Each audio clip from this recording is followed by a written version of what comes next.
ஞானசேகரனுக்கு எப்படி இவ்வளவு பெரிய ஒரு செயலை எப்படி அவர் செஞ்சார்? அதை எடுத்த உடனே அந்த செயல் சென்ற பிறகு அவர் மீது நடவடிக்கை எடுப்பதற்கு ஏன் போலீஸ் தயங்கிது? அவருக்கு எந்த அமைச்சரோட தொடர்பு இருந்தது? போலீஸ் கொஞ்சம் பயப்பட்டது. அண்ணா யூனிவர்சிட்டி மேட்டர்ல இதாங்க, நீங்க அவரை பிடிச்சிட்டீங்க, ஞானசேகரனை பிடிச்சிட்டீங்க, பிடிச்சி நீ கன்விக்ட் ஆயிட்டாரு, தண்டனை வழங்கப்பட்டிருக்கு. ஆனா அந்த சம்பவத்துக்கு உடனே இருந்தவர்கள், அந்த சம்பவம் நடப்பதற்கு காரணங்கள், கிரெடிட் எடுத்துக்கிறதுக்கு முன்னாடி பொள்ளாச்சி போலையும் அண்ணா பல்கலை போல சில சம்பவங்கள் இப்போ நடந்து கொண்டிருக்கிறது. இதனால இந்த சம்பவங்களை வைத்துக்கொண்டு தமிழ்நாடு அரசு, தமிழ்நாடு முதல்வர், எல்லா கட்சிகளும், தமிழ்நாட்டில் உள்ள எல்லா கட்சிகளும் ஒரு முடிவுக்கு வரணும். இதுல பாருங்க, சிஎம் இன்னைக்கு ஸ்டாலின் இருக்கலாம், நாளைக்கு ஸ்டாலின் இல்லாமல் இருக்கலாம், வேற யாராவது இருக்கலாம், அது கொஸ்டின் இல்லைங்க. யார் ஆட்சிக்கு வந்தாலும் சரி, ஆட்சியில் இருக்கும் பொழுது இந்த மாதிரி தொல்லைகளுக்கு முற்றுப்புள்ளி வைத்துதான் ஆக வேண்டும். அதுல தமிழ்நாடு முதல் இடம் வாங்கணும். That Tamil Nadu is free of sex violence, number 1 state for women safety அப்படின்னு ஒரு இது வாங்கினாங்க. ஏன்னா அவர் பேசும்போதும் பார்த்தீங்க கூட அவர் ஃபுல் கான்ஃபிடன்ஸ்ல இல்லை. ஆனால் அவர் சொல்வதுலேருந்து ஒரு விஷயம் தெரியுது, அதிமுக பாஜக கூட்டணி ஒரு அபாயம், அது நமக்கு ஒரு பெரிய ஒரு பிரச்சனை. இந்த கட்சிகள் ஒன்னா சேர்ந்துட்டாங்க, மற்ற கட்சிகளும் இந்த கூட்டணியில சேர்த்துட்டாங்கன்னா நமக்கு பெரிய அபாயம் இருக்கிறதுங்கிறத மறைமுகமாக சுத்தி வளைச்சு சொல்லிட்டாரு. அவர் பேசும்பொழுது ஒன்று கிளியரா வருது, என்னன்னா ஒரு லேக் ஆஃப் கான்ஃபிடன்ஸ். அதாவது பிரச்சனைகள் அதிகமாயிட்டே போகுது.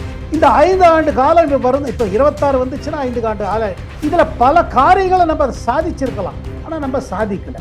ஊழல் கெட்ட பெயர் வந்துருச்சு. இப்போ அந்த கெட்ட பெயர்ல இருந்து வெளியில வர முடியுமோ? இடி என்கொயரி நடக்குது, சிபிஐ என்கொயரி நடக்குது, அதுதான் சேலஞ்சுங்க. அதை தான் அவர் வடநாட்டு படைங்கிறாரு. இதுதான் மெயின் விஷயம். என்னன்னா இது போக நம்ம ஆள் யார் மாட்டிப்பாங்களான்னு பார்க்குறாரு. இதில் யாருக்கிட்ட வந்து நிற்குமோ, ஏன்னா அவருக்கு தெரியும் தான் அரசில் ஊழல் நடந்திருக்கு, அதை அவரால் கட்டுக்குள்ளே கொண்டு வர முடியலையா, அது உள்ள வருத்தம் இருக்குது. ரொம்ப அதிகமாக போயிடுச்சே. நம்ம நல்ல அரசு கொடுக்கணும்னு நினச்சோம், ஆனால் எல்லாத்துலேயும் ஊழல் இருக்குது. இனி தமிழ்நாடு முழுவதும் பேசப்படுவது என்ன சிவா சார்? ஊழல் இல்லாமல் ஒன்றுமே இல்லைன்னு. ஒரு ப்ராஜெக்ட் கிடையாது, ஒரு ஸ்கீமு கிடையாது, ஒரு திட்டங்கள் கிடையாது.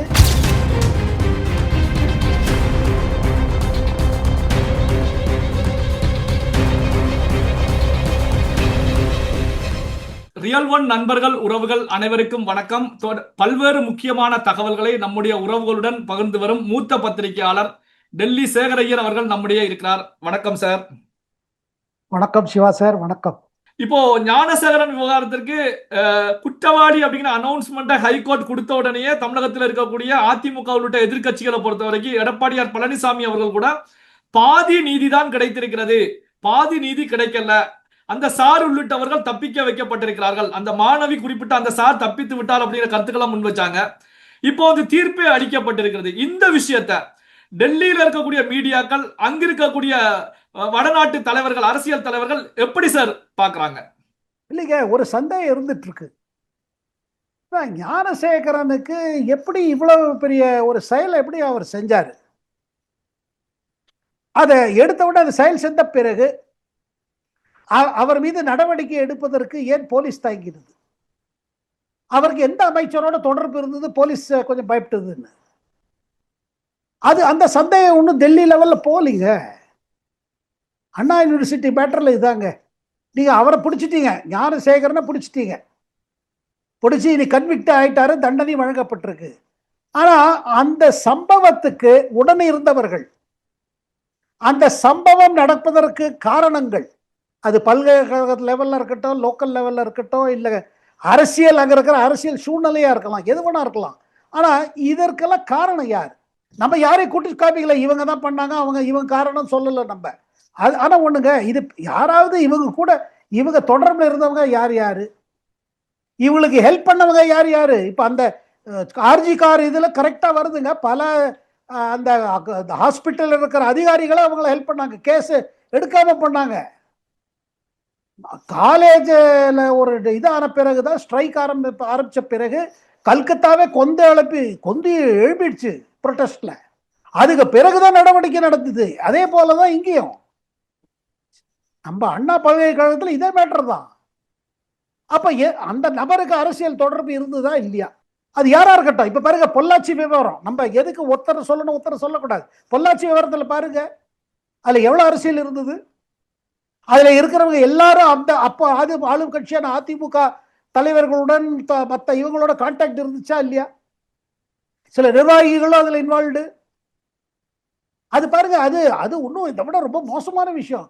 தொடர்ந்து எக்ஸ்பிளாய்டேஷன் விடாம அவங்க எத்தனை பேர் அவங்க விக்டிம் பாருங்க. அவங்களுக்கு பிளாக்மெயிலு என்னெல்லாம் நடந்துச்சுங்க.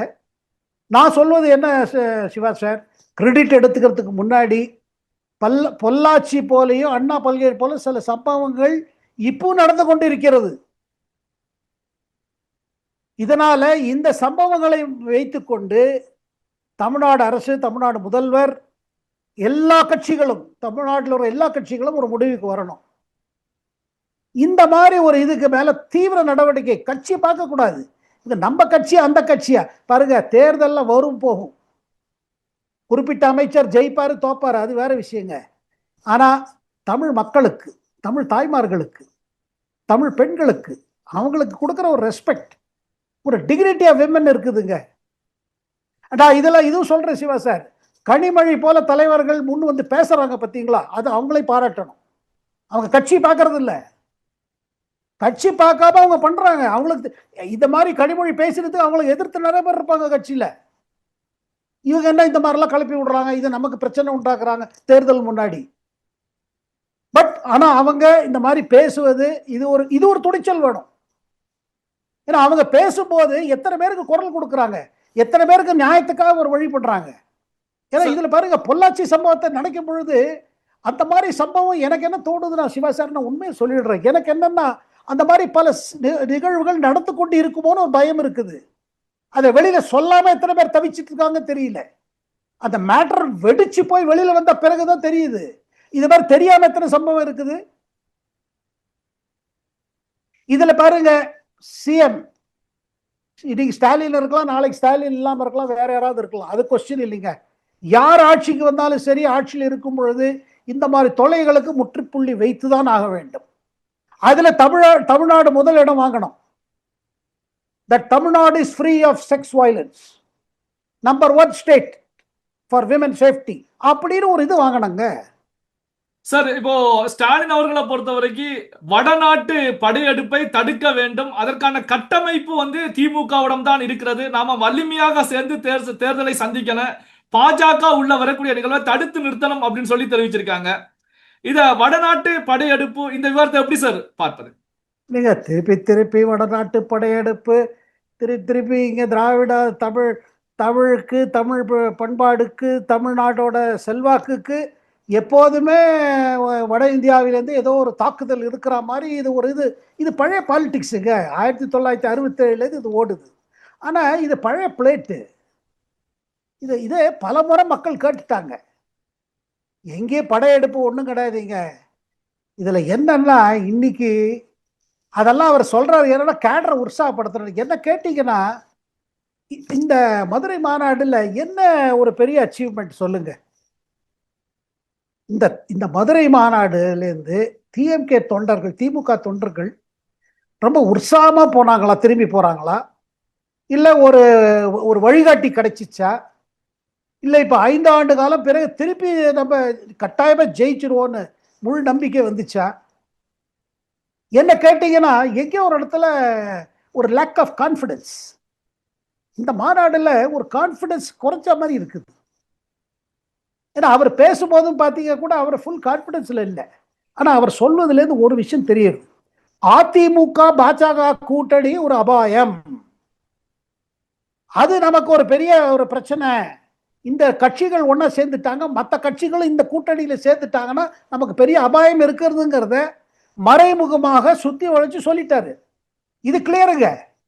ஏன்னா அவர் பாருங்க. ஆனா ஒண்ணுங்க, ஸ்டாலின் பேசும் பொழுது அரசியல் ஸ்பீச்சா இருந்தா கூட அவர் கண்ணியமா பேசுவார். ஒரு இது இருக்கும், ரொம்ப பொலைட்டா பேசுவாரு. அதுல பாருங்க, மற்ற கட்சி தலைவர்கள் மீது கணாம்தான் பேச மாட்டார், அளந்து இதுவா பேசுவார். அதுக்கு நம்ம ஸ்டாலின் சொல்லணும், ஒரு மெச்சூர்ட் லீடர். ஆனா அதே நேரத்தில் அவர் பேசும்பொழுது ஒன்று கிளியரா வருது, என்னன்னா ஒரு லேக் ஆஃப் கான்ஃபிடன்ஸ். அதாவது பிரச்சனைகள் அதிகமாயிட்டே போகுது. இந்த 5 ஆண்டு காலம் வரும், இப்ப 26 வந்துச்சுன்னா 5 ஆண்டு ஆளாயிடும். இதுல பல காரியங்களை நம்ம சாதிச்சிருக்கலாம். ஆனா நம்ம சாதிக்கல. ஊழல் கெட்ட பெயர் வந்துருச்சு. இப்ப அந்த கெட்ட பெயர்ல இருந்து வெளியில வர முடியுமோ? இடி என்கொயரி நடக்குது, சிபிஐ என்கொயரி நடக்குது. அதுதான் சேலஞ்சுங்க. அததான் அவர் வடநாட்டு படைங்கிறாரு. இதுதான் மெயின் விஷயம். என்னன்னா டிஎம்கேக்கு பல, அதாவது இதுவரை சொல்லவே இல்லையே. இதெல்லாம் சாதிச்சுட்டோன்னு ஒரு பட்டியல் கொடுத்தாரா? இது செஞ்சிட்டோன்னு சொல்லல. கட்சி அளவுல என்னென்ன எக்ஸசைஸ் பண்ண போறோம், இப்ப அரசியல் ப்ரோக்ராம்ஸ் என்னது அதெல்லாம் சொன்னாங்க. 27 தீர்மானங்கள் அதெல்லாம் இருக்குது. ஆனா அச்சீவ்மெண்ட்ஸ் என்ன? இந்த 4-5 காலத்தில் பெரிய சாதனைகள் என்ன செய்திருப்பீர்கள்?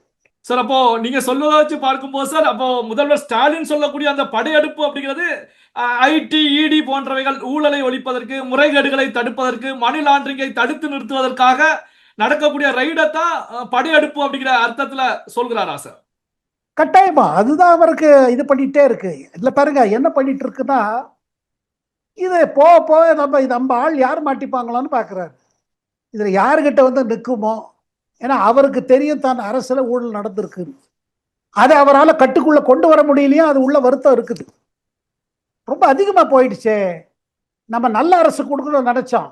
ஆனா எல்லாத்துலயும் ஊழல் இருக்குது. இனி தமிழ்நாடு முழுவதும் பேசப்படுவது என்ன சிவா சார்? ஊழல் இல்லாம ஒண்ணுமே இல்லைன்னு. ஒரு ப்ராஜெக்ட் கிடையாது, ஒரு ஸ்கீம் கிடையாது, ஒரு திட்டங்கள் கிடையாது. இங்க பாருங்க, நீங்க நல்லா சாதிச்சிட்டீங்கன்னா இங்க யார்கிட்ட போய் என்ன கேம்பெயின் பண்ணாங்க?